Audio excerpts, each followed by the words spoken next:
भारत के लिए या किसी भी क्षेत्र के लिए क्यों महत्वपूर्ण है? भारतीय अर्थव्यवस्था में कृषि क्षेत्र का महत्व किस किस तरह से है बताएं। सामाजिक, आर्थिक, औद्योगिक रूप से भी। इसके अलावा और मैम खाद्यान्न आपूर्ति के लिए भी। खाद्यान्न आपूर्ति के लिए बिल्कुल सही है। और लोगों को रोजगार भी देता है, लोगों के लिए रोजगार देता है। और बहुत सारे पॉइंट पड़ेंगे उसमें विदेशों में भी आयात निर्यात किया जाता है। हाँ बिल्कुल, अंतर्राष्ट्रीय अर्थव्यवस्था में या मार्केट में हम कृषि द्वारा अपनी स्थिति बनाए हुए हैं अच्छी। और नहीं की एक दिन की छुट्टी थी, अच्छे से रिविजन करके आना चाहिए था। कहा था मैंने पढ़ के आइएगा। उत्तर नहीं आ रहा है। सर्वेश कहाँ थे आप? घर में नहीं गए आप? फिर तो आपका पूरा टाइम था पढ़ने के लिए। हाँ मैं कल लेकर रिलेटिव आ गए थे थोड़ा उन लोगों के साथ। ये जिम्मेदारियाँ आप लोगों की कब खत्म होंगी? बताइए क्या क्या था? बढ़ती हुई जनसंख्या के लिए खाद्यान्न की आपूर्ति, औद्योगिक विकास के लिए कृषि से कच्चे माल उपलब्ध होते हैं, अंतर्राष्ट्रीय अर्थव्यवस्था में या मार्केट में हम निर्यात करके अपनी स्थिति को सुदृढ़ करते हैं, गरीबी उन्मूलन में कृषि महत्वपूर्ण भूमिका निभाती है, पूंजी निर्माण में कृषि का महत्वपूर्ण योगदान है। अच्छा, भारतीय कृषि का स्वरूप कैसा है बताएं। भारतीय कृषि का स्वरूप कैसा है? हाँ, छोटे जोत हैं या लघु आकार है और पारंपरिक खेती, हाँ परंपरागत सोच है हमारी कृषि को लेकर के। और में बेरोजगारी, हाँ प्रचंड बेरोजगारी, छिपी हुई बेरोजगारी जिसके कहते हैं, या मौसमी बेरोजगारी भी है कृषि में। और काश्तकार और मानसून पर निर्भर रहते हैं। हाँ मानसून पर निर्भरता है, वर्षा पर निर्भरता है, काश्तकार और स्वामी का संघर्ष है, और जोतें बिखरी हुई हैं, और पिछड़ी तकनीकी है, उसमें हम कोई नया तकनीकी नहीं कर रहे हैं, कोई नई तकनीकी कर। हाँ निर्वाह मतलब कृषि मानते इसको, उसमें कोई नया हम लोग इम्प्लीमेंट नहीं कर रहे हैं अभी भी, कृषि को मात्र निर्वाह का माध्यम मानते हैं। बिल्कुल सही। और भावनात्मक लगाव, हाँ जमीनों से भावनात्मक लगाव रहता है लोगों का, ये तो सही है। जोतों में मैम विभिन्नता है, जैसे कहीं पे अधिक उपजाऊ, कहीं पे उत्पादन में असमानता है, हमारे यहाँ उत्पादन में असमानता है। बिल्कुल सही है। ऐसे बहुत सारे स्वरूप हैं। बिल्कुल वेरी गुड। चलिए कम से कम कुछ बातें तो याद रखा आप लोगों को।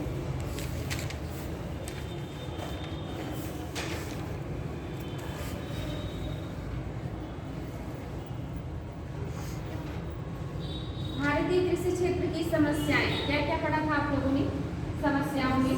हाँ मैम ऐसे सेम जैसे कि खेतों जोतों का कम होना। हाँ ये भी समस्या है। और मैम वित्त का अभाव रहता है। बिल्कुल ये भी समस्या है। और मैम तकनीकी का अभाव है। तकनीकी का अभाव है, ये भी सही है। बिल्कुल। और मैम वर्षा पर अत्यधिक निर्भरता, ये भी समस्या है। कोई भंडारण की पानी का- समस्या। हाँ, भंडारण की समस्या, वितरण की समस्या, सिंचाई के सीमित स्रोत। हाँ सिंचाई के सीमित स्रोत हैं, कोई अस्थायी स्रोत नहीं है। बिल्कुल सही है, ये भी सही है।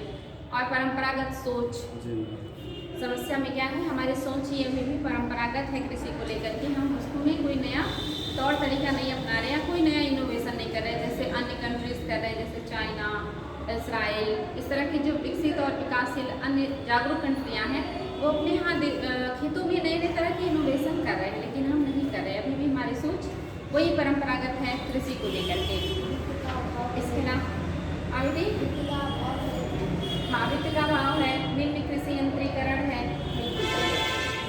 भारतीय कृषि क्षेत्र में सुधार के लिए सरकार ने कौन कौन से कदम उठाए हैं?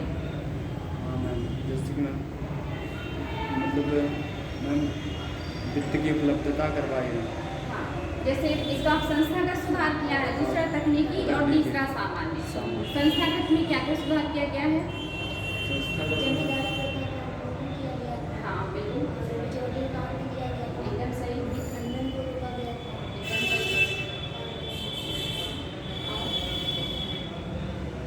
और क्या था?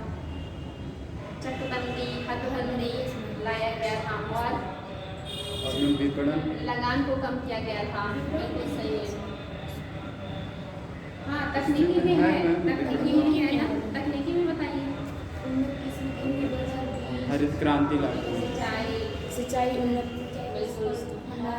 विपणन की व्यवस्था, भंडारण की व्यवस्था, ये सारी चीज़ें आपकी किसमें आती हैं? तकनीकी में आती हैं।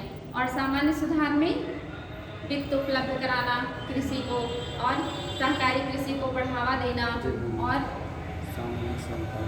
हाँ बिल्कुल, ये सारी चीज़ें पढ़ाई हैं आप लोगों को।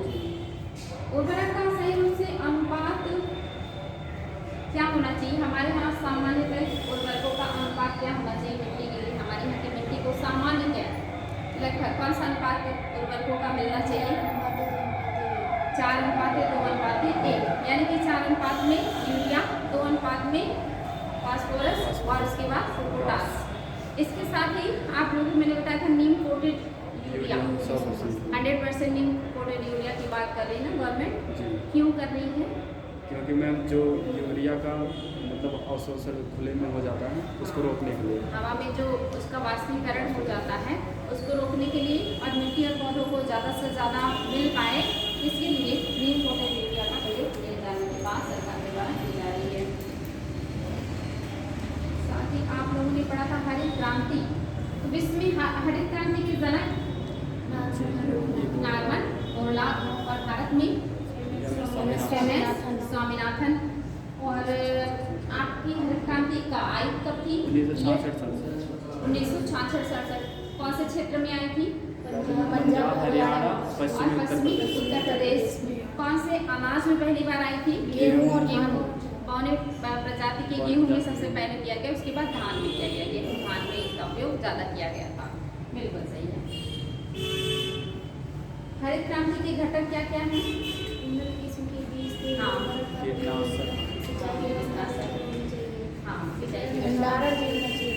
भंडारण, मार्केट, ये सारी चीज़ें आपकी इसमें आती है। बिल्कुल।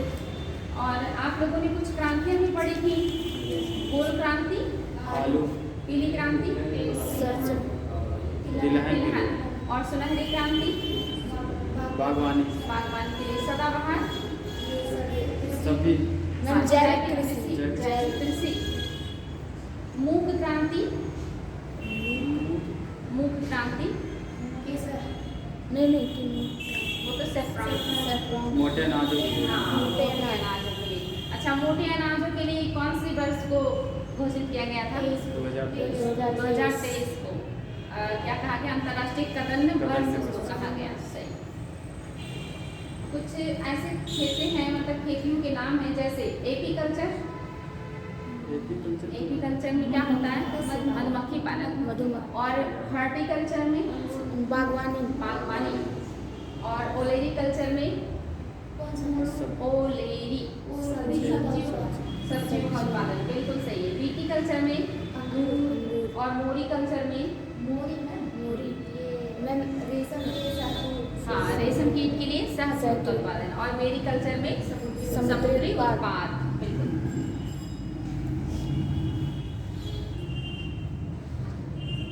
कृषि क्षेत्र में वित्त कितने प्रकार के दिए जाते हैं? 2 प्रकार। 2, 3 था ना? अरे बाबा, मैंने पूछा कृषि क्षेत्र में वित्त, ऋण, 3 कौन कौन से? अल्पकाल का कितने समय का था?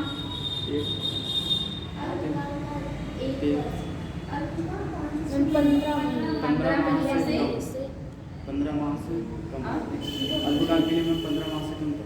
हाँ, 15 माह। और इसके बाद 15 माह से 5 वर्ष था शायद, 5 वर्ष से फिर समथिंग। बताइए। 15 महीने ही था 15 महीने। अल्पकाल के लिए। और मध्यकाल के लिए 15 से 5 वर्ष और 5 से 20 5-20 वर्ष। दीर्घकाल। ये भी क्वेश्चन आए हैं बेटे कि कृषि क्षेत्र में वित्त जो दीर्घकाल के लिए उपलब्ध कराया जाता है वो कितने से कितने वर्ष के लिए होता है? तो 5 से 20 याद रखिए, 15 तक है, एक 5 वर्ष है, और एक आपका 20 वर्ष। इम्पोर्टेंट है, ध्यान रखिएगा। कृषि वित्त के स्रोत कौन कौन से हैं? ये 2 स्रोत। कौन कौन से? एक तो मैं संस्थागत जो मतलब वाणिज्यिक वाणिज्यिक बैंक है, उसके बाद में ग्रामीण क्षेत्र ग्रामीण क्षेत्रीय बैंक बैंक है और भूमि बंधन बैंक ये था। हाँ, और ये भूमि विकास बैंक विकास। सबसे ज़्यादा वित्त कृषि को कौन उपलब्ध कराता है? भूमि बंधन बैंक और भूमि वाणिज्यिक विकास। बैंक। सबसे सबसे दीर्घकाल ज़्यादा। का ऋण कौन उपलब्ध कराता है? ये भूमि बंधन बैंक और और भूमि विकास विकास बैंक बैंक। में अंतर है और दोनों क्वेश्चन पूछा गया है। इसके अलावा संस्थागत के अलावा आपकी एक और भी था गैर संस्थागत, इसमें क्या था? साहूकार साहूकार या सगे संबंधी बिचौलिए और एजेंट जिसे कहते हैं, सगे संबंधी, नाते रिश्तेदार, बड़े जमींदार, कमीशन एजेंट, ये सब आ जाएंगे। इसके बाद आपने पढ़ा था सहकारी कृषि, मतलब साथ साथ खेती करना। प्राकृतिक खेती किसे कहते हैं? बिना मूलतः प्राकृतिक चीजों का प्रयोग किया जाता है। कृत्रिम रासायनिक उर्वरकों का, कीटनाशकों का प्रयोग न नहीं करके किया जाता। प्राकृतिक चीजों का, खाद का प्रयोग करके, कीटनाशकों का प्रयोग करके कृषि की जाती है। उसको प्राकृतिक कहते हैं, जो हमारे प्रकृति के लिए भी सही होता है और हमारे स्वास्थ्य के लिए भी सही होता है। जैसे जैविक कृषि। जीरो टिलेज कृषि में क्या होता है? शून्य जुताई कृषि। इसमें मैम फसल को काट करके उसके जो अवशेष हैं उससे भी अनाज का बिखाव करके उससे ढक देते हैं अवशेष। अवशेषों से उसको ढक देना, अनाज को बिखेर के उन्हीं अवशेषों से ढक देना, जिसमें जुताई किए बिना ही खेती की जाती है, जो कि हमारे पर्यावरण के लिए अच्छा माना जाता है। अच्छा, नेक्स्ट बताएं, किसान कॉल सेंटर की स्थापना कब किया गया? किसान कॉल सेंटर 2004। कितनी भाषाओं, क्षेत्रीय भाषाओं में ये बात करते 22 हैं? भाषाओं 22 भाषाओं में बात करते हैं ना। आपके संविधान के उसमें भी कितनी भाषाएं शामिल हैं? 22 है ना। और 22 क्षेत्रीय भाषा में आपके किसान कॉल सेंटर पे भी बात होती है। सुबह कितने बजे से रात कितने बजे तक? रात 10 बजे तक यहाँ पे आप बात कर सकते हैं। और ये लगभग सभी केंद्र शासित प्रदेश और राज्यों को कवर करता है। यहाँ पे क्या बात होती है? कृषि से संबंधित कोई भी जानकारी समस्या हो तो किसान वहाँ जानकारी ले सकते हैं। बिल्कुल सही। इसके अलावा आप लोगों को मैंने किसान पोर्टल पढ़ाया था, कृषिगत सूचनाओं को प्रदान करने के लिए। एग्री मार्केट एक्ट,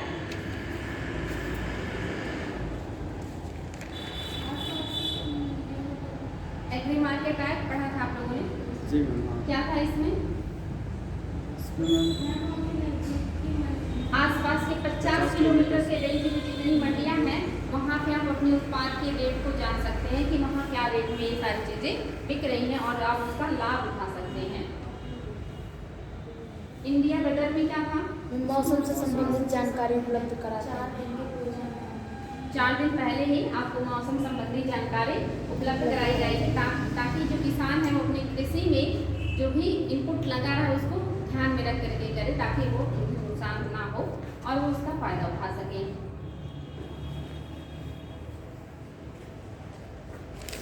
नेक्स्ट आपने पढ़ा था सब्सिडी।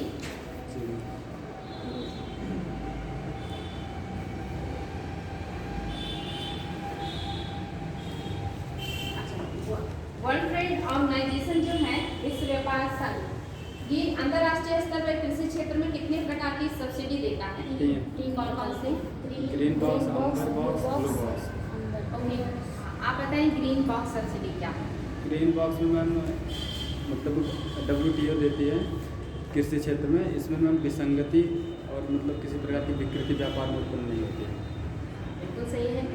जैसे एग्जाम्पल दे सकते हैं कौन सी चीज़ों पर सरकार दे सकती है ग्रीन बॉक्स सब्सिडी? शोध, अनुसंधान, नए प्रकार के इनोवेशन, इस तरह की चीज़ जिससे भंडारण वगैरह कैसे करें, कैसे कीटों से अपनी फसल की सुरक्षा करें, ये सारी चीज़ों पर जो होता है ये क्या होता है आपका ग्रीन बॉक्स सब्सिडी में आता है। अभी भी आप अम्बर बॉक्स बता सकते हैं? मैम यह WTO के द्वारा मैम यह सब्सिडी के रूप में मैम दिया जाता है। मैम इस पर मैम विसंगति मैम जो हाँ सही है। इससे अगर मतलब दिया जाता है सब्सिडी, इससे व्यापार में अंतर्राष्ट्रीय जो आपका ट्रेड है उसमें विसंगति या विकृति उत्पन्न हो सकती है। इसलिए WTO क्या करता है? इस पर रोक लगाता है। और ये इसमें किस तरह की सब्सिडी होती है? LSP हाँ बिल्कुल। कीटनाशकों का मैम उर्वरक बिजली पर, बिजली पर, खाद पर, कीटनाशकों पर और जितने बीज इसमें जो डायरेक्ट सरकार सब्सिडी देती है, जिससे डायरेक्ट फायदा पहुंचता है किसान से और उत्पादन वगैरह बढ़ने से जो वस्तुओं का उत्पादन है वो सस्ता हो जाता है, जिससे अंतर्राष्ट्रीय मार्केट में उसके डंप होने का खतरा बढ़ जाता है या अंतर्राष्ट्रीय स्तर पे अन्य देशों को नुकसान हो सकता है, उस पर लगातार WTO बैन। अच्छा, नेक्स्ट बताएंगे ब्लू बॉक्स सब्सिडी क्या है?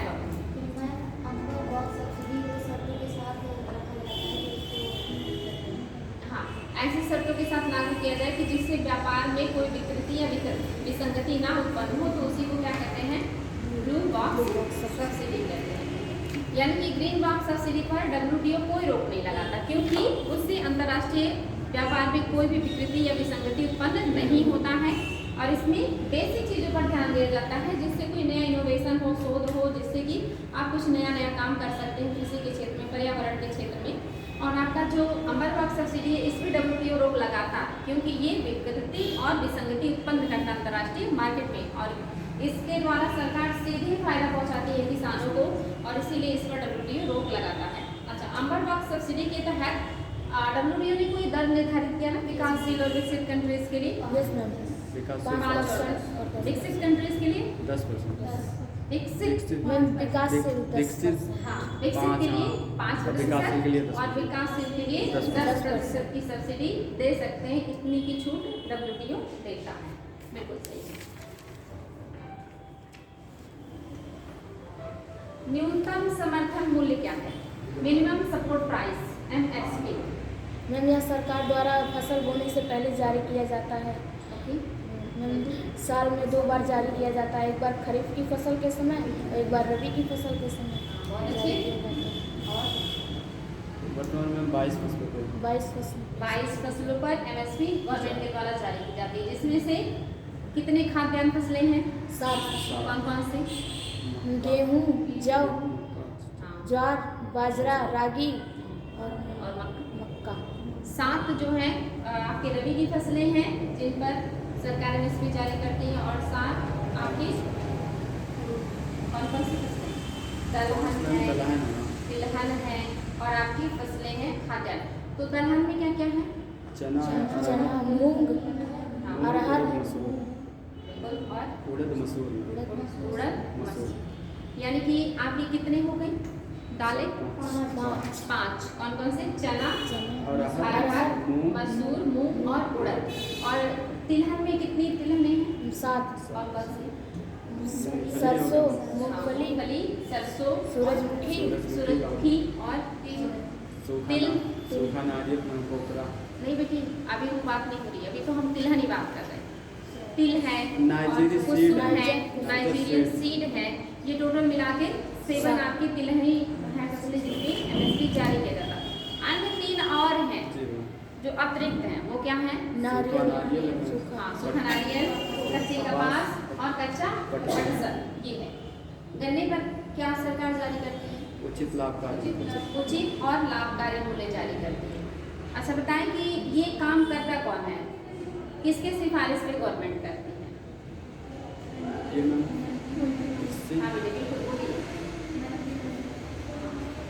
कौन सी मंत्रिमंडलीय? कृषि एवं बताएं। कृषि लागत और मूल्य आयोग के सिफारिश पर गवर्नमेंट जारी करती है, लेकिन वो आप पूरा उत्तर बताने वाले थे, आप भूल रहे हैं। पूरा उत्तर जो मैंने आपको बताया है, दिखाया है, वो क्या है? भारतीय सरकार की आर्थिक मंत्रिमंडलीय समिति के अंतर्गत कृषि लागत और मूल्य आयोग की सिफारिश पर गवर्नमेंट के द्वारा MSP फसल उत्पादन के पहले साल में 2 बार घोषित किया जाता है। क्यों किया जाता है? क्यों करती है गवर्नमेंट ऐसे? क्योंकि मैम किसान प्रोत्साहित हो सके और मैम एक गारंटी के रूप में रहता है कि अगर आप अतिरिक्त उत्पादन करते हैं तो इसको हम खरीद लेंगे। बिल्कुल सही। और मूल्य में मैम कमी ना आए। एकदम सही। वस्तुओं के मूल्य को स्थिर रखने के लिए और भंडारण के लिए, साथ ही जो जनता में सरकार खाद्यान्न वितरित करती है बफर स्टॉक के लिए ये करना आवश्यक होता है, इसलिए सरकार MSP जारी करती है। अच्छा, इसका स्थापना कब हुआ था कृषि लागत एवं मूल्य आयोग की? 1965 छोटे एग्जाम में पूछा गया। इसके बाद आपने पढ़ा था प्रधानमंत्री फसल बीमा योजना, कब लाया गया? 2016। कितने फसलों पर ये बीमा देने की बात करते हैं?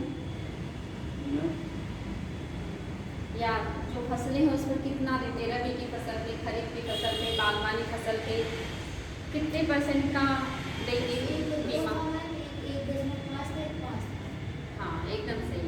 तो बताइए कौन से फसल पे कितना? 1.5 है, किस पर आपका 5%? 2% मैम।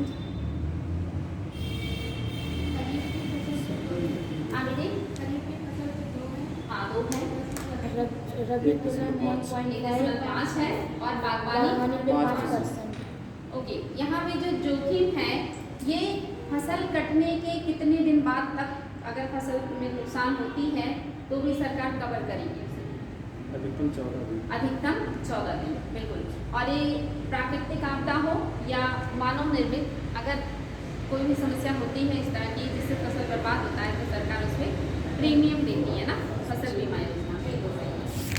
इसके बाद आपने नेक्स्ट पढ़ा था प्रधानमंत्री कृषि सिंचाई योजना।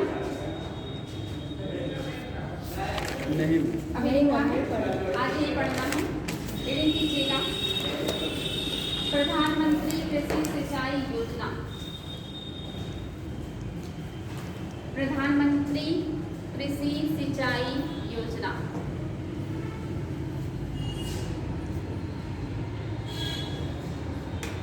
नोट कीजिएगा इसमें, मानसून पर खेती की निर्भरता को कम करने के उद्देश्य से, मानसून पर खेती की निर्भरता को कम करने के उद्देश्य से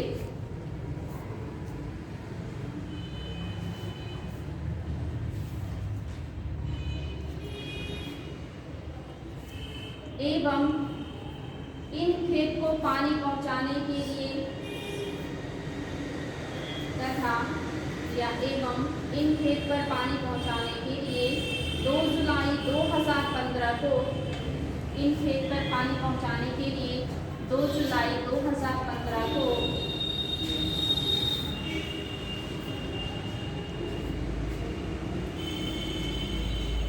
भारत सरकार ने प्रधानमंत्री कृषि सिंचाई योजना को मंजूरी दी। भारत सरकार ने कृषि सिंचाई योजना को मंजूरी दी। हाईलाइट कीजिएगा, वेरी इंपॉर्टेंट।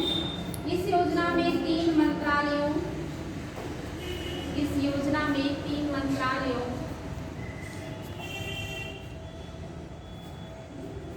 इस योजना में 3 मंत्रालयों जैसे जल संसाधन,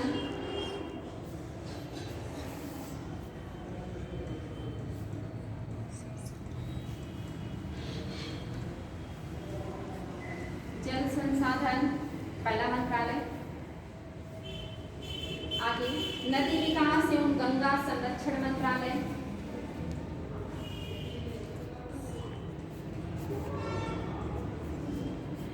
नदी विकास एवं गंगा संरक्षण मंत्रालय, नदी विकास एवं गंगा संरक्षण मंत्रालय, ग्रामीण विकास मंत्रालय तथा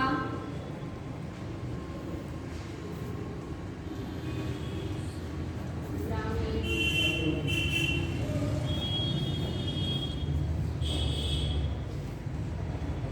विकास मंत्रालय तथा ग्रामीण विकास मंत्रालय तथा कृषि एवं किसान कल्याण मंत्रालय के कृषि एवं कल्याण मंत्रालय, कृषि एवं कल्याण मंत्रालय के विभिन्न विकास मंत्रालय के विभिन्न जल संरक्षण, कल्याण मंत्रालय की विभिन्न जल संरक्षण के विभिन्न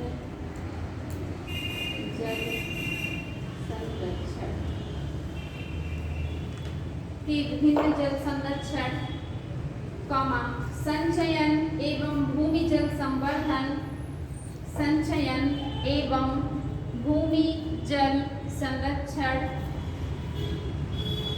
भूमि जल संरक्षण, भूमि जल संवर्धन भूमि जल संवर्धन तथा जल वितरण संबंधित, भूमि जल संवर्धन तथा जल वितरण संबंधित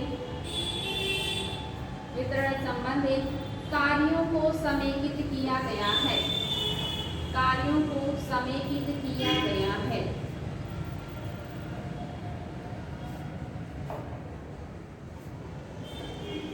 पैराग्राफ चेंज कीजिएगा। प्रधानमंत्री कृषि सिंचाई योजना जल के बढ़े हुए उपयोग, प्रधानमंत्री कृषि सिंचाई योजना जल के बढ़े हुए उपयोग, प्रधानमंत्री कृषि सिंचाई योजना जल के बढ़े हुए उपयोग और उच्चतर जल उत्पादकता, जल के बढ़े हुए उपयोग और उच्चतर जल उत्पादकता, उच्चतर जल उत्पादकता ब्रैकेट में प्रति बूंद ज्यादा फसल, ब्रैकेट में प्रति बूंद ज्यादा फसल, प्रति बूंद ज्यादा फसल। ये क्वेश्चन आया था, इसका टैगलाइन क्या है?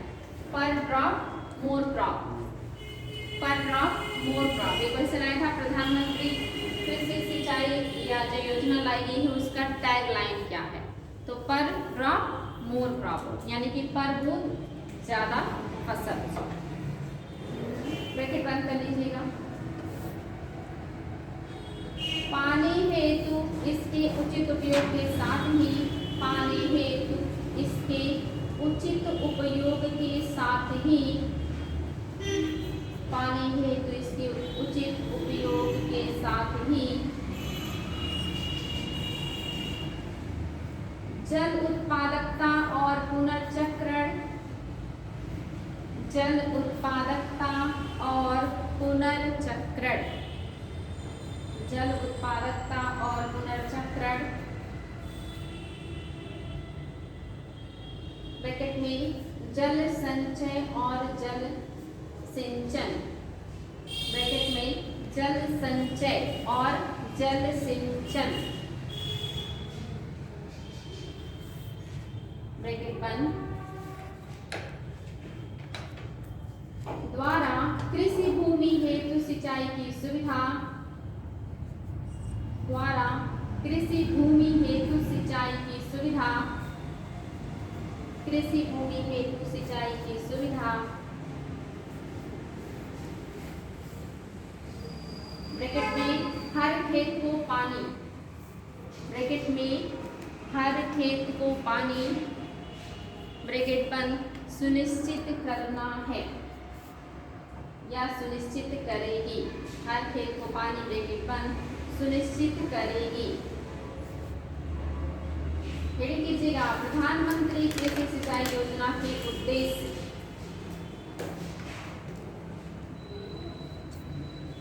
प्रधानमंत्री कृषि सिंचाई योजना के उद्देश्य इसमें नोट कीजिएगा। पहला पॉइंट, योजनाबद्ध तरीके से खेतों में जल पहुंचाना, योजनाबद्ध तरीके से खेतों में जल पहुंचाना, योजनाबद्ध तरीके से खेतों में जल पहुंचाना। नेक्स्ट पॉइंट, कृषि योग्य भूमि का विस्तार करना, कृषि योग्य भूमि का विस्तार करना। नेक्स्ट पॉइंट, सुनिश्चित सिंचाई का प्रबंधन, सुनिश्चित सिंचाई का प्रबंधन। नेक्स्ट पॉइंट, जलाशय पुनर्भरण, जलाशय पुनर्भरण, जलाशय पुनर्भरण। नेक्स्ट पॉइंट, जल संरक्षण प्रणाली प्रचलनों के साथ साथ जल संरक्षण प्रणाली प्रचलनों के साथ साथ जल संरक्षण प्रणाली प्रचलनों के साथ साथ भूमि जल हरण, भूमि जल सृजन करेगी, भूमि जल सृजन, जल संरक्षण प्रणाली प्रचलनों के साथ साथ भूमि जल सृजन। बात समझ में आया? यानी कि जो भी आपके जल संरक्षण की प्रणाली है उसको तो ध्यान में रखिए, साथ ही भूमि का जो जल है उसको बचा के रखिए। मतलब संरक्षण का मतलब होता है कि बारिश के पानी को इकट्ठा करके उसका यूज करना, जिससे आपको पानी अतिरिक्त नहीं निकालना पड़ेगा। तो आप कैसे सृजन करेंगे भूमि जल का? जब आप ऊपर के पानी से अपना काम चला लेंगे तो आप लैंड के नीचे के पानी को सृजित करके रखेंगे, यानी कि बचा के रखेंगे। ये भी इसका उद्देश्य। नेक्स्ट पॉइंट, पानी बहाव को रोककर उपयोग में लाना, पानी बहाव को रोककर उपयोग में लाना, यानी कि वर्षा का जल जो यूं ही बह जाता है घर घर, उसको स्टोर करके उपयोग में लाना, पानी बहाव को रोककर उपयोग में लाना। नेक्स्ट पॉइंट, जल उपलब्धता के अनुसार फसलों का चयन, जल उपलब्धता के अनुसार फसलों का चयन, जल उपलब्धता के अनुसार फसलों का चयन तथा आधुनिक सिंचाई, जल उपलब्धता के अनुसार फसलों का चयन तथा आधुनिक सिंचाई तकनीक का प्रयोग, तथा आधुनिक सिंचाई तकनीक का प्रयोग, आधुनिक सिंचाई तकनीक का प्रयोग। Heading tag line, tag line,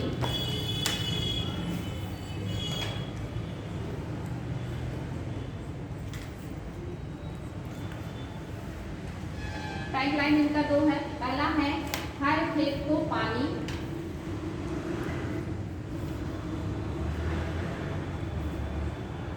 हर खेत को पानी, और दूसरा जो इनका टैग लाइन है ये है प्रतिबूद अधिक उत्पादन,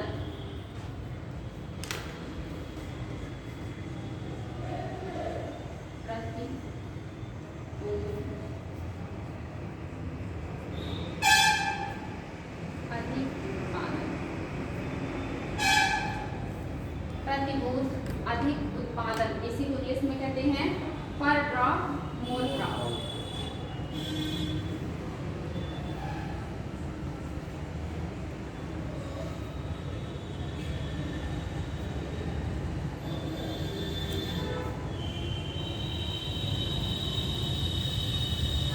पर drop more crop, CROP crop. अब हेडिंग कीजिए मृदा स्वास्थ्य कार्ड योजना।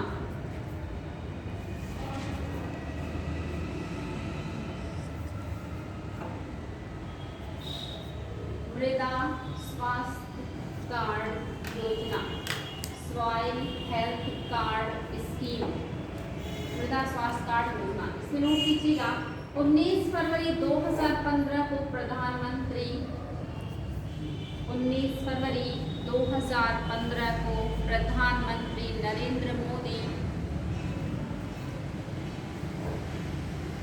प्रधानमंत्री श्री नरेंद्र मोदी द्वारा,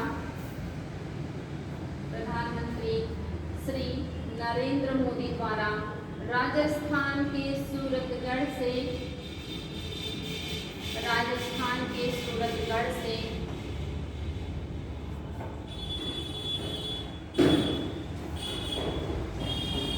मृदा स्वास्थ्य कार्ड योजना की शुरुआत की गई। राजस्थान के सूरतगढ़ से मृदा स्वास्थ्य कार्ड योजना की शुरुआत की गई।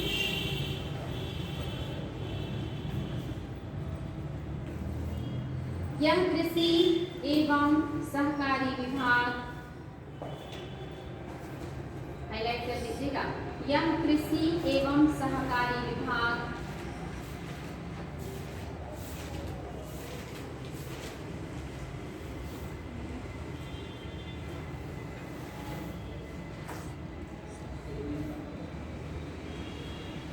मृदा स्वास्थ्य कार्ड। यह कृषि एवं सहकारी विभाग, कृषि एवं किसान कल्याण मंत्रालय, कृषि एवं किसान कल्याण मंत्रालय, कृषि एवं किसान कल्याण मंत्रालय, भारत सरकार द्वारा चलाई जा रही है।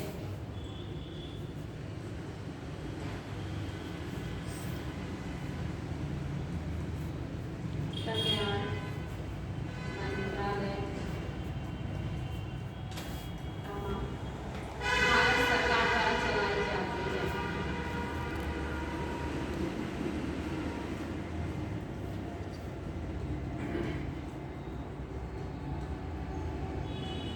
चलाई जा रही है, यानी कि कौन कौन शामिल है इसमें? कृषि एवं सहकारी विभाग, साथ ही कृषि एवं किसान कल्याण मंत्रालय और भारत सरकार, ये लोग मिलकर के कौन सा चला रहे हैं स्कीम? मृदा स्वास्थ्य कार्ड योजना। अभी एग्जाम में पहले पूछा था कि ये कब चलाया गया, कहाँ से चलाया गया, डेट, ईयर, प्लेस। अब ये पूछ सकता है कि कौन सा मंत्रालय इसको लीड कर रहा है, तो मंत्रालय का नाम याद होना चाहिए, इंपॉर्टेंट है, क्योंकि सिंचाई से संबंधित जो मंत्रालय था वो आईएएस में पूछा था। किसान प्रधानमंत्री सिंचाई जो आपने भी देखा, इसके बारे में आईएएस में आया था। कई पॉइंट था, उसमें एक पॉइंट ये भी था कि मंत्रालय कौन था। आगे नोट कीजिएगा, चलाई जा रही एक योजना है। इस योजना का क्रियान्वयन सभी राज्य एवं केंद्र शासित सरकारों के, इस योजना का क्रियान्वयन सभी राज्य एवं केंद्र शासित सरकारों के,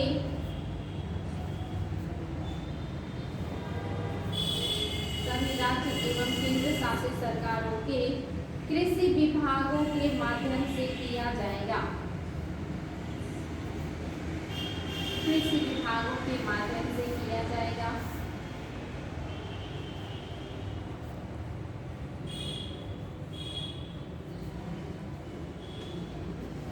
के माध्यम से किया जाएगा। आगे हाईलाइट कीजिएगा, मृदा स्वास्थ्य कार्ड का उद्देश्य, ये पॉइंट हाईलाइट कीजिएगा, मृदा स्वास्थ्य कार्ड का उद्देश्य प्रत्येक किसान को उसके खेत की, मृदा स्वास्थ्य कार्ड का उद्देश्य प्रत्येक किसान को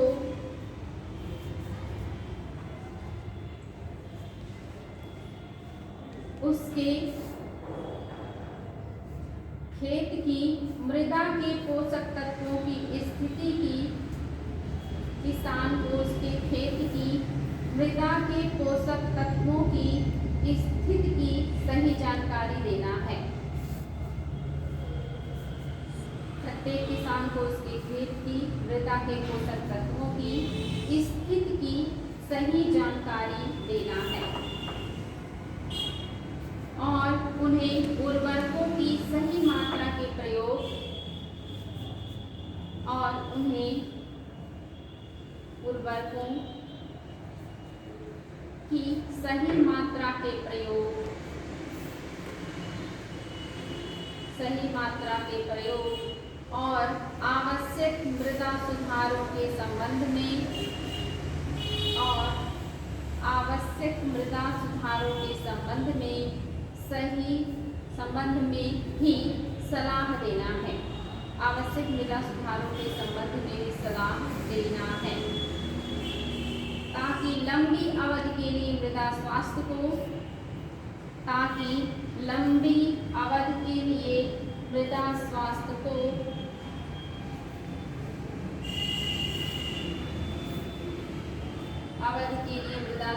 को कायम रखा जा सके।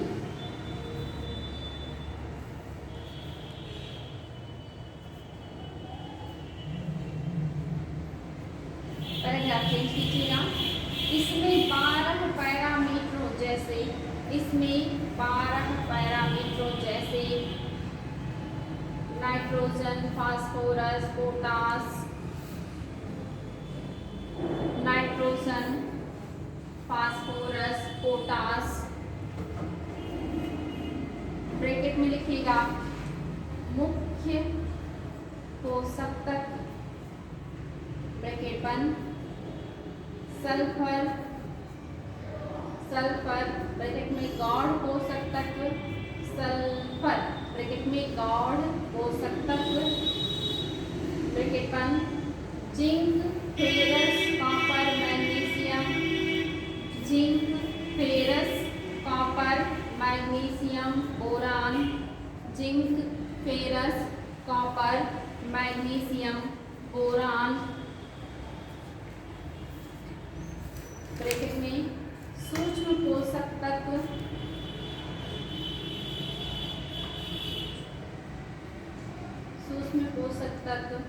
और पीएच कमा ईसी ऐसे पीएच कमा ईसी कमा सीओ ब्रैकेट में भौतिक पैरामीटर ब्रैकेट बंद के संबंध में उनकी मृदा की स्थिति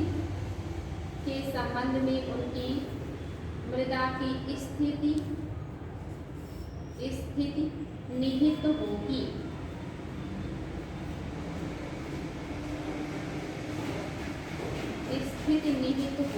आगे मृदा की अम्लीयता, लवणीयता तथा क्षारीयता को मृदा की अम्लीयता, लवणीयता तथा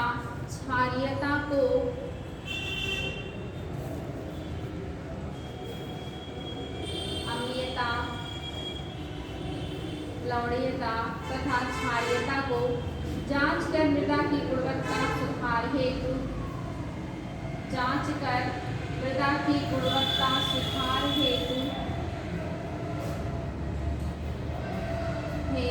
सुझाव उपलब्ध कराया जाएगा। सुझाव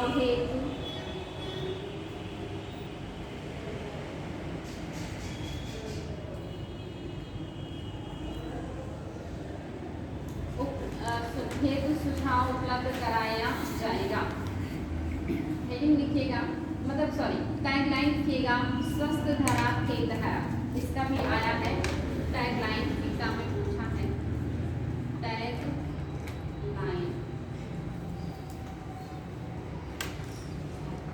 स्वस्थ हेडिंग नहीं मिली, टैगलाइन है स्वस्थ धारा खेत धारा, ये टैगलाइन है स्वस्थ धारा खेत धारा।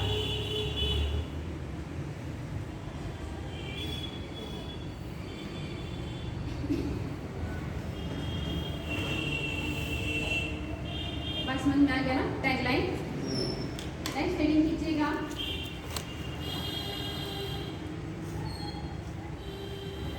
राष्ट्रीय सतत कृषि मिशन। राष्ट्रीय सतत कृषि मिशन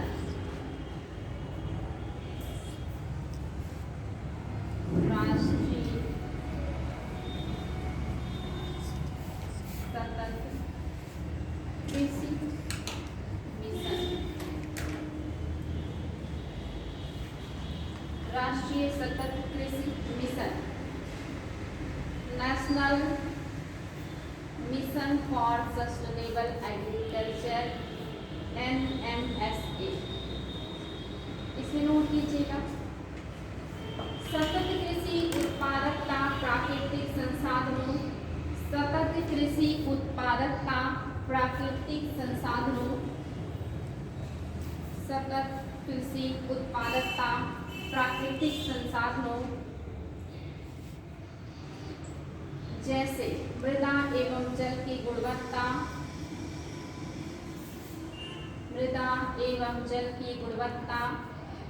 एवं मात्रा पर निर्भर करती है। मृदा एवं जल की गुणवत्ता एवं मात्रा पर निर्भर करती है। मृदा एवं जल की गुणवत्ता एवं मात्रा पर निर्भर करती है।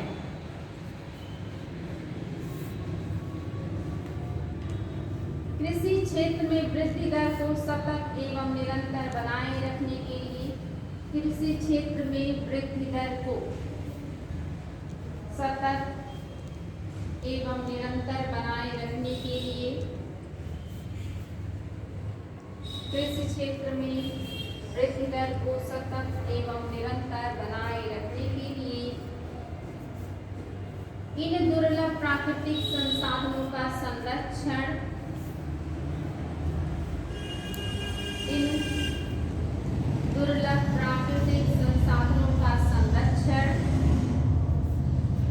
एवं धारणीय उपयोग आवश्यक है। इन दुर्लभ संसाधनों का संरक्षण एवं धारणीय उपयोग आवश्यक है।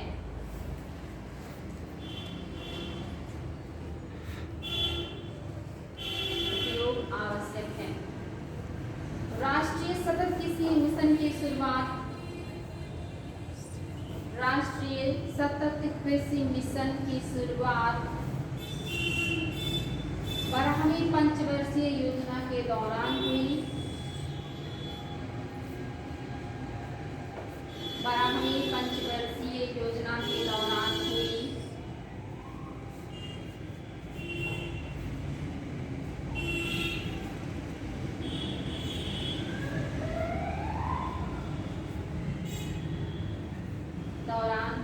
आगे इसका उद्देश्य था कि हाईलाइट कर लीजिएगा उद्देश्य। इसका उद्देश्य था कि भारतीय कृषि को जलवायु परिवर्तन के अनुसार इसका उद्देश्य था कि भारतीय कृषि को जलवायु परिवर्तन के अनुसार भारतीय कृषि को जलवायु परिवर्तन के अनुसार और अधिक लचीला बनाने की नीति को विकसित करने हेतु उद्देश्य था कि भारतीय कृषि को जलवायु परिवर्तन के अनुसार और अधिक लचीला बनाने की नीति को विकसित करते हुए लचीला बनाने की नीति को विकसित करते हुए खाद्यान्न सुरक्षा बढ़ाई जाए। खाद्यान्न सुरक्षा बढ़ाई जाए। खाद्यान्न सुरक्षा बढ़ाई जाए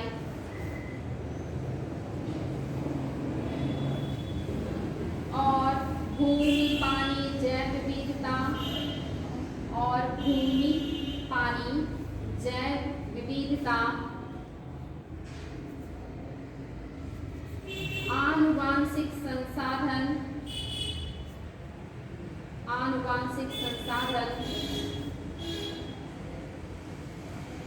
जैसे स्रोतों को संरक्षण दिया जाए। आनुवांशिक संसाधन जैसे स्रोतों को संरक्षण दिया जाए।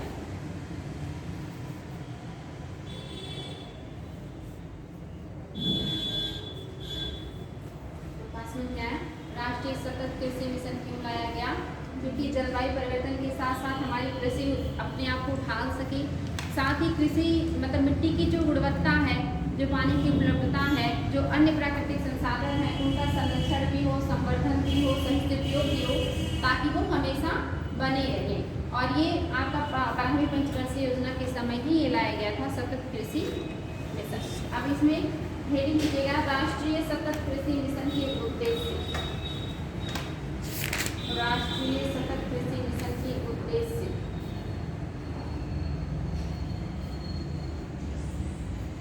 राष्ट्रीय सतत कृषि मिशन के उद्देश्य इसमें नोट कीजिएगा।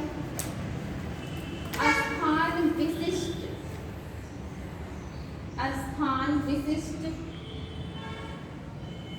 एकीकृत स्थान विशिष्ट एकीकृत संयुक्त कृषि प्रणालियों को बढ़ावा देकर संयुक्त कृषि प्रणालियों को बढ़ावा देकर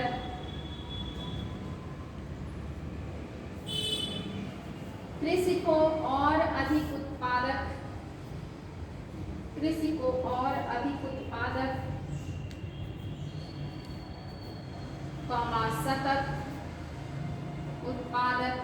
सतत कॉमा लाभकारी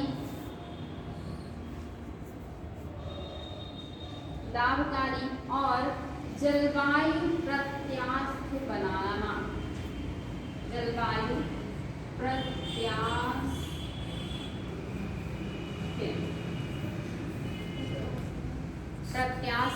बनाना।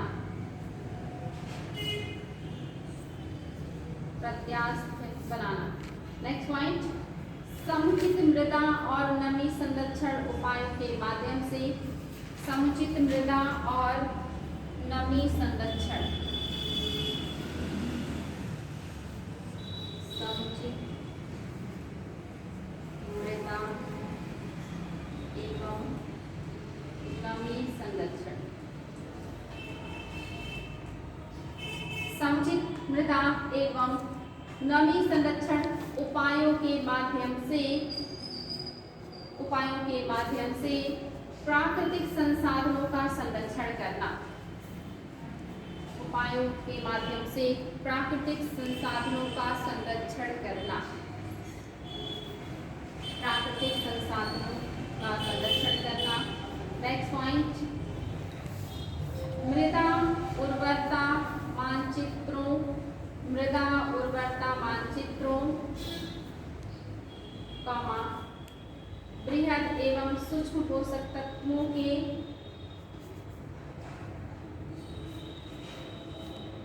मृदा उर्वरता मानचित्रों, बृहद एवं सूक्ष्म पोषक तत्वों के मृदा परीक्षण आधारित अनुप्रयोगता।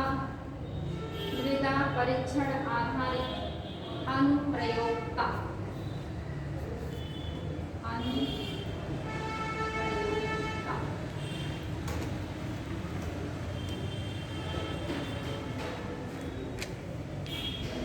मृदा संरक्षण आधारित अनुप्रयोगता, समुचित उर्वरकों के प्रयोग।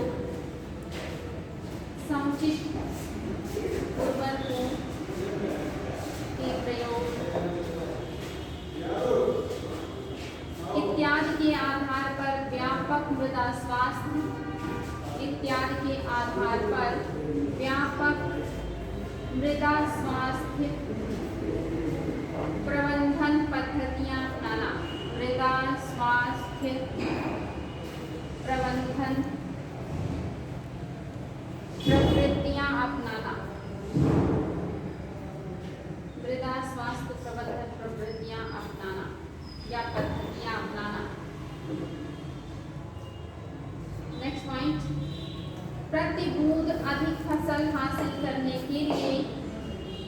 प्रति बूंद अधिक फसल हासिल करने के लिए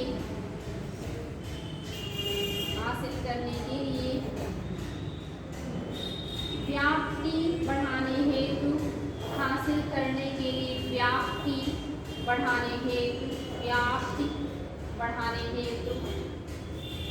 कुशल जल प्रबंधन के माध्यम से। व्याप्ति बढ़ाने हेतु कुशल जल प्रबंधन के माध्यम से। कुशल जल प्रबंधन के माध्यम से जल संसाधनों का इष्टतम उपयोग। जल संसाधनों का इष्टतम उपयोग। इष्टतम मतलब जानते हैं, जितना आवश्यक है बस उतना ही, उसी को कहते हैं इष्टतम उपयोग। रिपीट कर देंगे फिर से। कुशल जल प्रबंधन के माध्यम से जल संसाधनों का इष्टतम उपयोग। कुशल जल प्रबंधन के माध्यम से जल संसाधनों का इष्टतम उपयोग।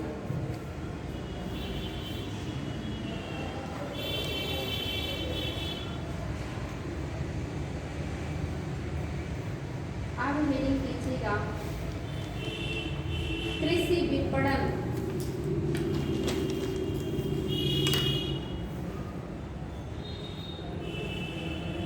कृषि विपणन, एग्रीकल्चर मार्केटिंग। कृषि विपणन को कहते हैं एग्रीकल्चर मार्केटिंग। कृषि विपणन।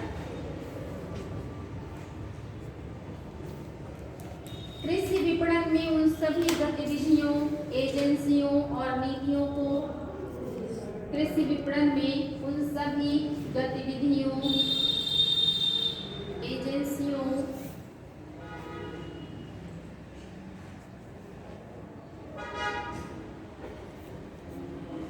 और नीतियों को शामिल किया जाता है, और नीतियों को शामिल किया जाता है जिनके द्वारा कृषि उत्पादों को, जिनके द्वारा कृषि उत्पादों को किसान से लेकर अंतिम उपभोक्ता तक पहुंचाया जाता है, जिनके माध्यम से कृषि उत्पादों को किसान से लेकर अंतिम उपभोक्ता तक पहुंचाया जाता है, किसान से लेकर अंतिम उपभोक्ता तक पहुंचाया जाता है। कृषि विपणन में बहुत सारी गतिविधियां एक दूसरे से अंतर संबद्ध होती हैं। कृषि विपणन में बहुत सारी गतिविधियां एक दूसरे से अंतर संबद्ध होती हैं। कृषि विपणन में बहुत सारी गतिविधियां एक दूसरे से अंतर संबद्ध होती हैं, जैसे फसल का उगाना, काटना, फसल का उगाना, काटना, कृषि उत्पाद का श्रेणीकरण, फसल को काटना, उगाना, कृषि उत्पाद का श्रेणीकरण एवं विभाजन करना, श्रेणीकरण एवं विभाजन करना, पैकिंग, परिवहन, पैकिंग, परिवहन, भंडारण, विज्ञापन, भंडारण, विज्ञापन, वितरण, भंडारण, विज्ञापन, वितरण एवं विक्रय करना,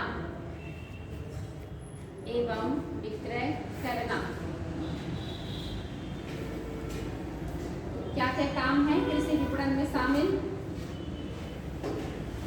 फसल का उगाना, काटना, उगाने से लेकर काटना, कृषि उत्पादों का श्रेणीकरण, मतलब कृषि उत्पाद जैसे कि मैं पहले श्रेणी मतलब बेटे उच्च कोटि की, मध्यम कोटि की, निम्न कोटि की, इसको कहते हैं श्रेणीकरण। कच्चे से मतलब कच्चे माल से जो मतलब नहीं, जैसे ही होता ना कि आपने गेहूं उत्पादन किया लेकिन उसमें किसी खेत का गेहूं बहुत अच्छा हुआ, किसी का कम अच्छा हुआ, किसी का और कम अच्छा हुआ, या आपने कई तरह के धान का उत्पादन किया, वैरायटी जो उच्च कोटि का होगा उसे मतलब श्रेणीकरण, उच्च से निम्न। जैसे एप्पल आता है ना, सबसे उच्च कोटि का, सबसे महंगा, मध्यम का, और सबसे खराब क्वालिटी गाँव में भेज देते हैं, जहाँ पे गरीब लोग होते हैं जिनकी पहुँच में उतना नहीं होता, वो सबसे निम्न कोटि का खाते हैं। ऐसे चाय पत्ती कुछ भी, उसका श्रेणीकरण किया जाता है। जो सबसे उच्च कोटि का होगा वो सब बाहर विदेश सप्लाई हो जाता है, जो सबसे थर्ड क्वालिटी का होता है वो हमारे मैदानी बेल्ट में आता है।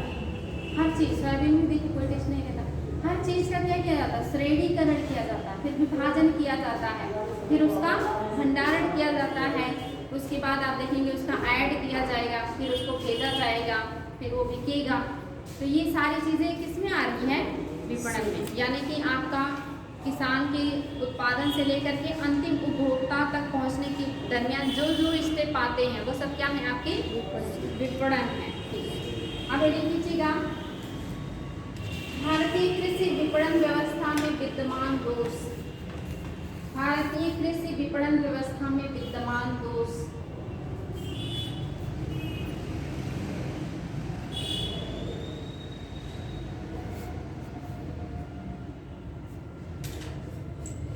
नोट करा दें कि कौन कौन से दोष हैं।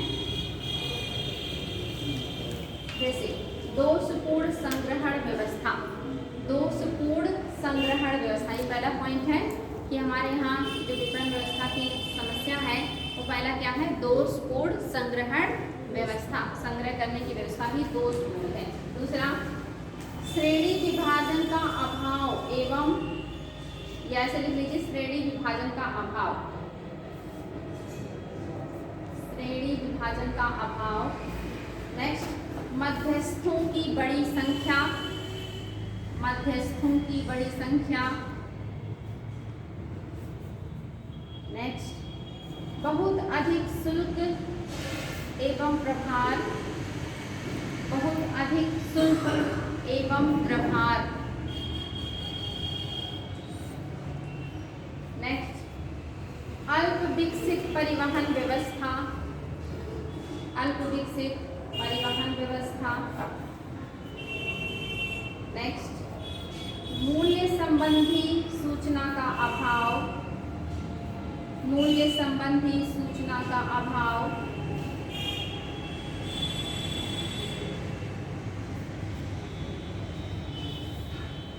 सूचना का अभाव। नेक्स्ट, अनियमित मंडियों में कपटपूर्ण नीतियां, अनियमित मंडियों में कपटपूर्ण नीतियां, अनियमित मंडियों में कपटपूर्ण नीतियां। नेक्स्ट, विपणन हेतु वित्त का अभाव, विपणन हेतु वित्त का अभाव। नेक्स्ट, किसानों पर ऋण भार,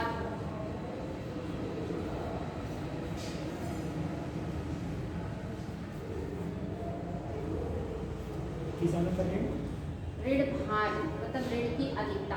तो क्या क्या है आपकी कृषि विपणन की समस्या? पहली समस्या संग्रहण। दोषपूर्ण संग्रहण व्यवस्था। हाँ, ये तो हम सभी जानते हैं कि अभी भी हमारे यहाँ संग्रहण व्यवस्था बहुत ही दोषपूर्ण, बहुत ज़्यादा अनाज खाद्यान्न या जो भी चीज़ें हैं वो सड़ जाती हैं। और दूसरा श्रेणी विभाजन का अभाव। श्रेणी विभाजन, यानी कि जो उत्पाद रहता है उसका श्रेणीकरण नहीं हो पाता है, क्योंकि क्वालिटी के आधार पर उनको वर्गीकरण नहीं किया जाता हमारे यहाँ सही तरीके से। और मध्यस्थों की बड़ी संख्या। ये तो सबसे बड़ी समस्या है, संख्या है। आप सभी को पता होगा आज भी किसानों के पास जो भी उत्पाद होता है वो मंडी तक लेके नहीं पहुँच पाते, खास करके जो छोटे किसान। और आपके यहाँ ज़्यादातर कैसे हैं? छोटे किसान ही है, सीमांत किसान ही है, जिनके पास छोटे छोटे लैंड के टुकड़े हैं, जिनका बहुत ज़्यादा अधिक उत्पादन होता नहीं है। जो थोड़ा बहुत अधिशेष होता है वो कौन ले जाते? बिचौलिए, छोटे छोटे जो बनिया होते हैं वो उनकी घरों से जा करके बहुत सस्ते में उसको तौला लेंगे और उसको मंडी में ले जाके बेच करके अच्छा मुनाफा कमाते हैं। इसलिए किसानों को इसका लाभ नहीं मिलता और इनकी संख्या बहुत ज़्यादा है। और नेक्स्ट, बहुत अधिक शुल्क एवं प्रभार।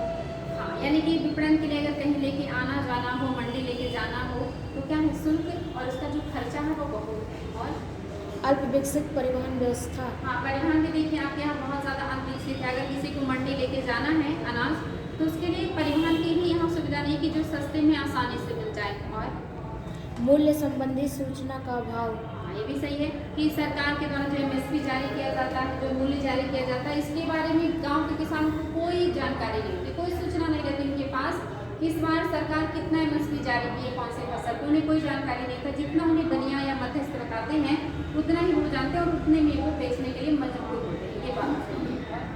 अनियमित मंडियों में कपटपूर्ण नीतियाँ। हाँ, यानी कि हमारे यहाँ नियमित मंडियाँ भी नहीं हैं और मंडियों में भी अगर पहुँच भी जाए तो वहाँ भी नीतियाँ क्या है? कपटपूर्ण है, वहाँ भी पारदर्शिता नहीं है। वहाँ भी जा कर के बहुत सारे किसान को मतलब कहीं ना कहीं एक तरीके से भी नुकसान ही होता है, क्योंकि उनको सही मूल्य नहीं मिलता उनके उत्पाद का। इसके अलावा कुछ बचा? विपणन हेतु वित्त का अभाव। हाँ, विपणन के लिए मतलब आपके पास जो अनाज है अगर आप उसे लेके जाना चाहते हैं मंडी में तो आपके पास वित्त नहीं होता कि आप उसको वहाँ ले जा सके। आपको लगता है वहाँ लेके जाने आने में इतना मेरा खर्चा होगा, उससे अच्छा मैं यहीं बेच करके जो भी मिल जाए उसी से काम चला लूँ। और किसानों पर ऋण भार। हमारे यहाँ किसानों को अक्सर खेती के टाइम में ऋण लेना पड़ता है ताकि वो अपने खेत की बुआई जुताई और सिंचाई कर सकें। तो ये भी समस्या है। अब किसी विपणन में सुधार के उपाय अगर पूछे तो ये जो सारी चीज़ें हैं इनमें सुधार कर दीजिए तो अपने आप व्यवस्था सुधर जाएगी, ठीक ना? तो मुझे नहीं लगता अब इसको फिर से लिखाने की ज़रूरत है। जैसे इसमें एक दो पॉइंट इन्होंने कहा कि मापक बाट और मापक तौल की उपस्थिति की जो माप सही हो, ये नहीं कि पत्थर रख के कुछ भी तौल ले रहे हैं लोग, ऐसे तरीके होने चाहिए। एक राष्ट्रीय बाजार का विकास किया जाना चाहिए। जब राष्ट्रीय स्तर का बाजार होगा तो वहाँ पे अनियमितता नहीं देखने को मिलेगी। इस तरह का उन्हें नियमित मंडियों की स्थापना की जानी चाहिए। उचित न्यूनतम समर्थन मूल्य जारी किया जाना चाहिए सरकार के द्वारा। तो क्या उपाय लिखवा दें? या है रहने समझे? दीजिए। हाँ? रहने दीजिए। अब रेडी कीजिएगा। राष्ट्रीय कृषि बाजार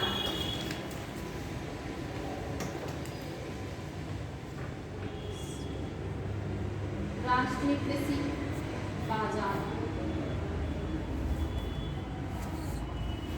इसमें नोट कीजिएगा। राष्ट्रीय कृषि बाजार इसका फुल फॉर्म है नेशनल एग्रीकल्चर मार्केट। राष्ट्रीय कृषि बाजार ब्रैकेट में ई नैम, ब्रैकेट में लिखिएगा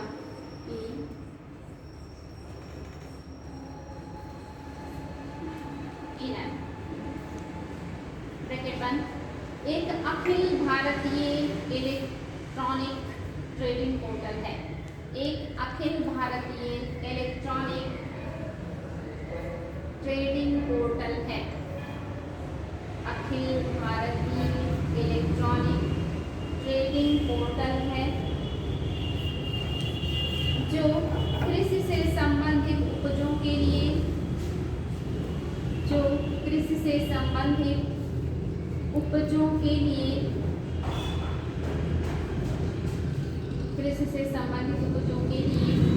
एक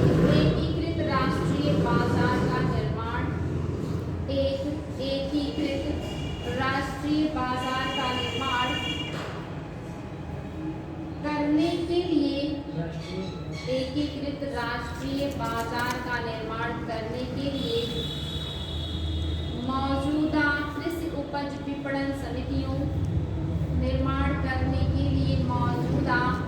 कृषि विपणन या कृषि उपज विपणन समितियों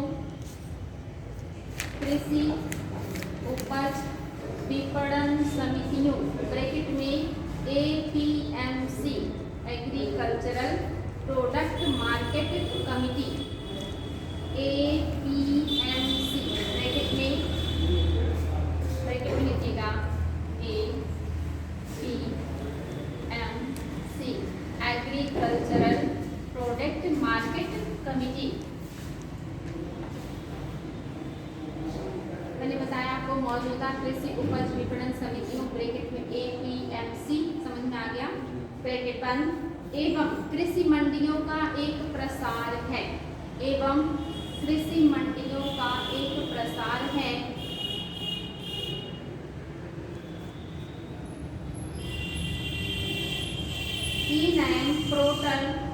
ई-नैम पोर्टल सभी कृषि उपज विपणन समितियों से सभी कृषि संबंधित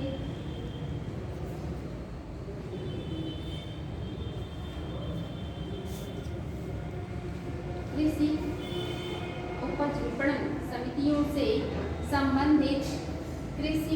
विपणन समितियों से संबंधित सूचना और सेवाओं के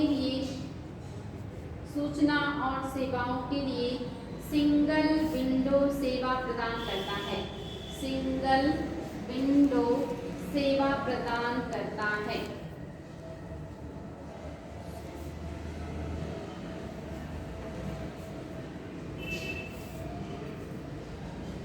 आगे इसमें अन्य सेवाओं के बीच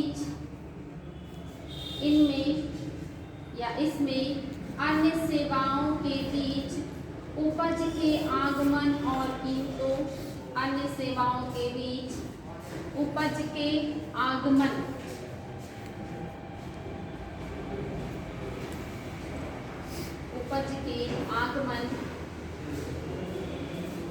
और कीमतों व्यापार प्रस्तावों को खरीदने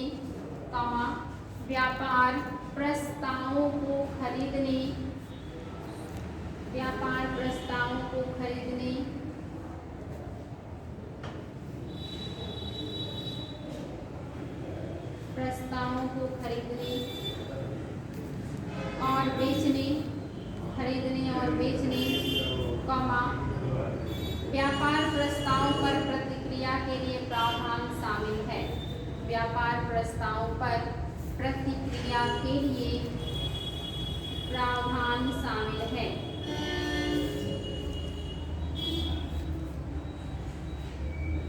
प्रावधान शामिल है।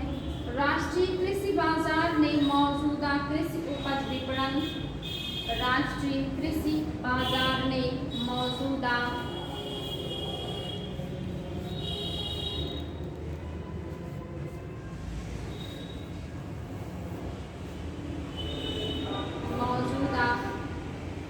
कृषि उपज विपणन समितियों, कृषि उपज विपणन समितियों और अन्य कृषि मंडियों को एक नेटवर्क से जोड़कर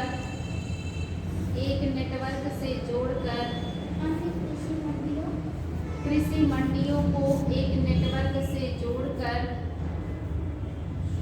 एक विशाल बाजार का निर्माण किया है। एक विशाल बाजार का निर्माण किया है।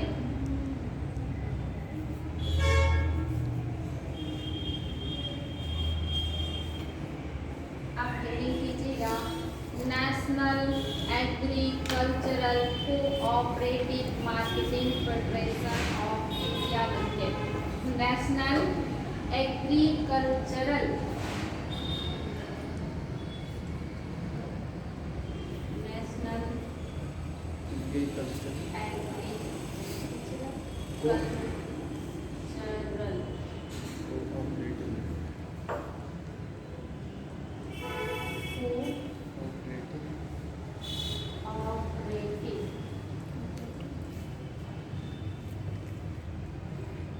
Cooperative marketing federation of India limited. Marketing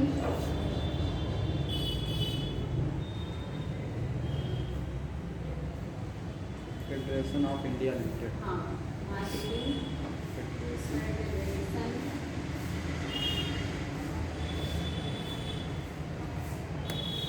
of India limited.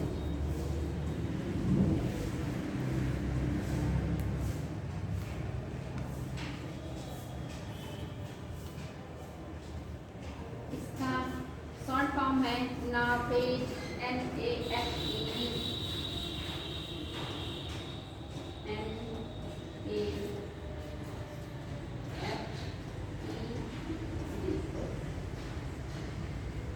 National agricultural cooperative federation, cooperative marketing federation of India limited. Cooperative marketing federation of India limited. तो ये याद रखिएगा, आपका शॉर्ट फॉर्म नाफेड पूछा है, NAFED नाफेड। नाफेड का फुल फॉर्म आया, इसलिए ना ये जो लिखा है ना उससे थोड़ा डिफरेंट है, इसलिए याद रखिएगा। इसको नोट कीजिएगा। कृषि उपजों के विपणन हेतु सहकारी क्षेत्र में कृषि उपजों के विपणन हेतु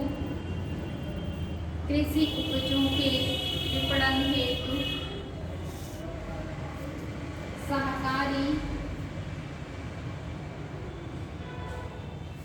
क्षेत्र में राष्ट्रीय स्तर पर नाफेड की स्थापना। सहकारी क्षेत्र में राष्ट्रीय स्तर पर नाफेड की स्थापना 2 अक्टूबर 1998 को की गई। 2 अक्टूबर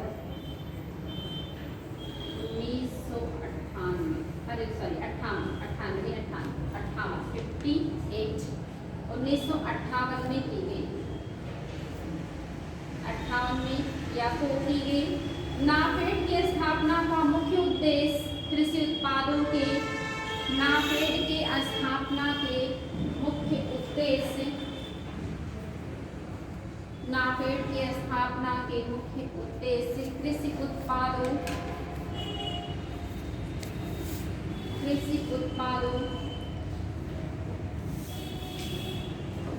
के सहकारी विपणन को बढ़ावा देकर कृषि उत्पादों के सहकारी विपणन को बढ़ावा देकर किसानों को लाभ पहुंचाना है। कृषि उत्पादों के सहकारी विपणन को बढ़ावा देकर किसानों को लाभ पहुंचाना है। नाफेड का उद्देश्य कृषि, बागवानी और वन उपजों का विपणन। नाफेड का उद्देश्य कृषि, बागवानी और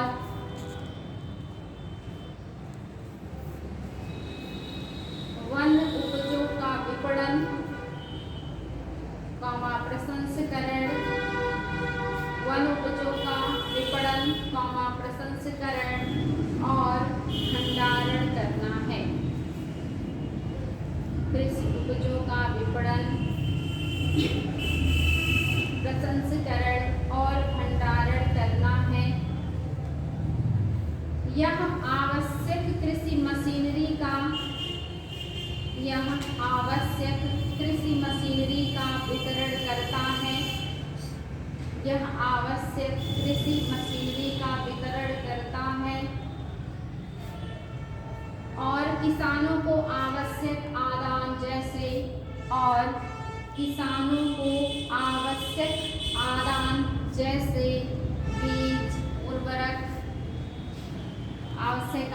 जैसे बीज, उर्वरक, कीटनाशक आदि प्रदान करता है। यह कृषि उत्पादों को अंतर्राज्यीय व्यापार यह कृषि उत्पादों के अंतर्राज्यीय व्यापार और आयात निर्यात को व्यवस्थित करता है। यह कृषि उत्पादों के अंतर्राज्यीय व्यापार और आयात निर्यात को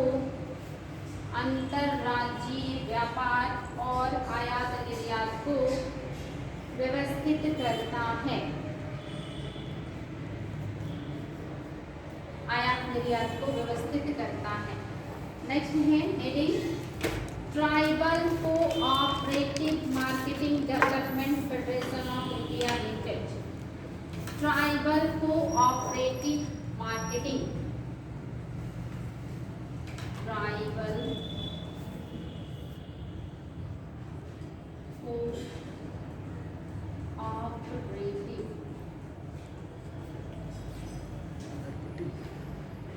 tribal cooperative marketing development federation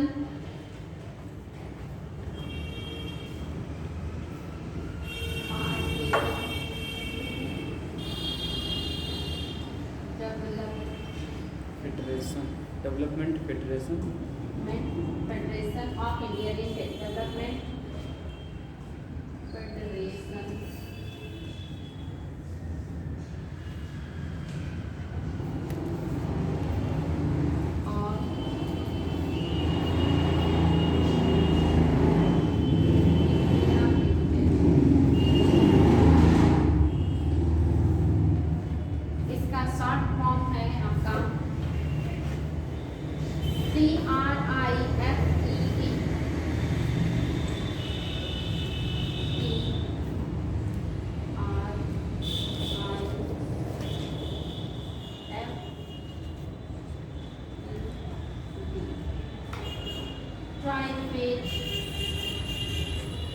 TRIFED उसका क्या था?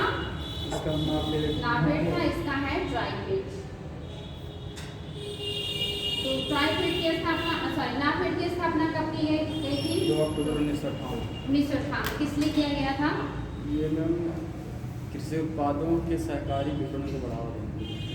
यानी कि जो कृषि उत्पाद है, सहकारी मतलब सबके सहयोग से, विपणन मतलब समझ गया, उपज से लेकर के अंतिम उपभोक्ता तक पहुंचने तक का जितना प्रोसेस है, उन सभी को सही तरीके से चलाने के लिए, जिससे किसानों को भी फायदा हो और इसका आयात निर्यात भी बढ़े, संरक्षण भी हो, किसी के द्वारा किसी का शोषण ना हो, ये सब चीज़ों को ध्यान में रखते हुए क्या बनाया गया था?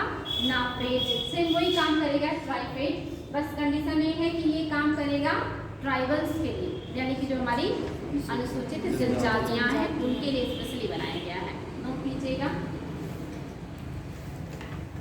जनजातीय लोगों को शोषणकारी निजी व्यापारियों से जनजातीय लोगों को शोषणकारी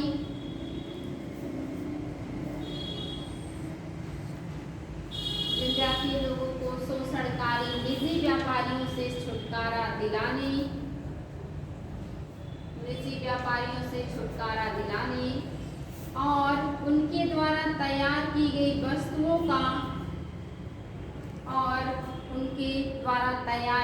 वस्तुओं का उचित मूल्य दिलाने, उनके द्वारा तैयार की गई वस्तुओं का उचित मूल्य या अच्छा मूल्य दिलाने, वस्तुओं का अच्छा मूल्य दिलाने के उद्देश्य से भारत सरकार द्वारा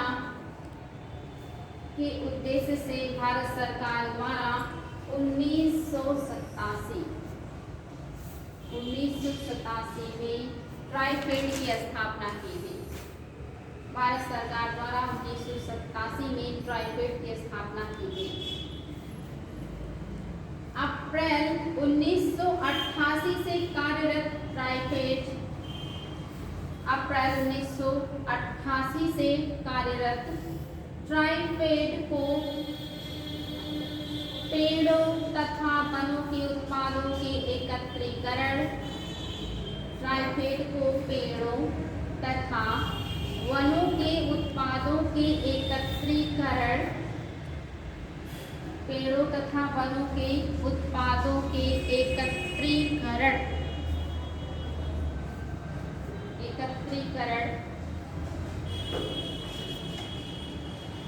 प्रसंस्करण, भंडारण,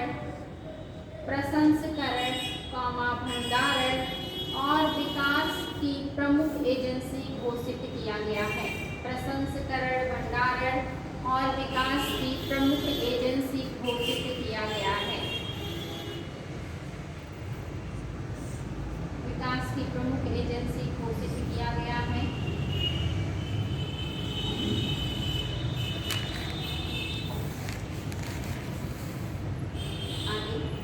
गेहूं और धान की सरकारी खरीद के लिए,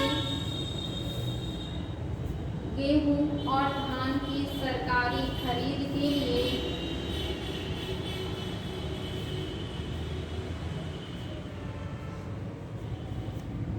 ट्राइफेड भारतीय खाद्य निगम के एजेंट, ट्राइफेड भारतीय खाद्य निगम के एजेंट,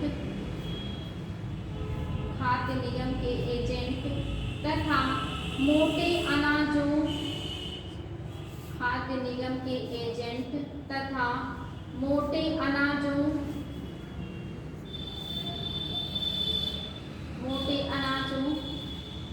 दालों, मोटे अनाजों, दालों और तिलहनों की खरीद में कृषि एवं सहकारिता विभाग के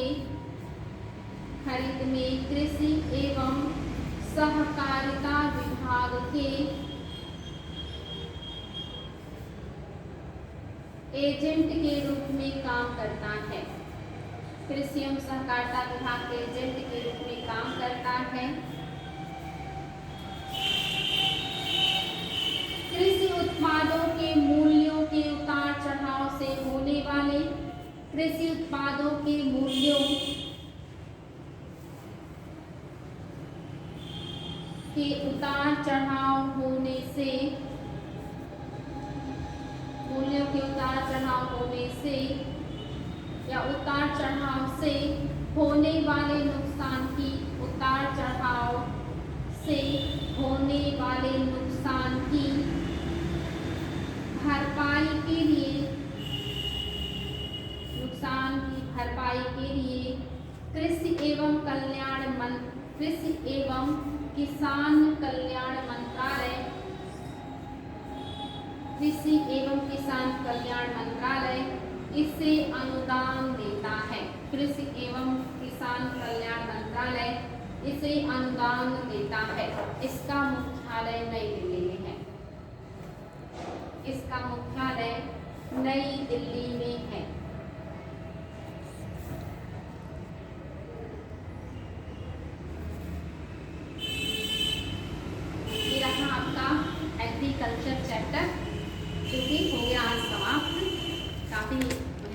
लोगों ने। अब इससे जुड़े हुए क्वेश्चन हैं, सॉल्व कर लिया जाए या पानी पीने की बात करेंगे? बताएं, सॉल्व कर लिया जाए।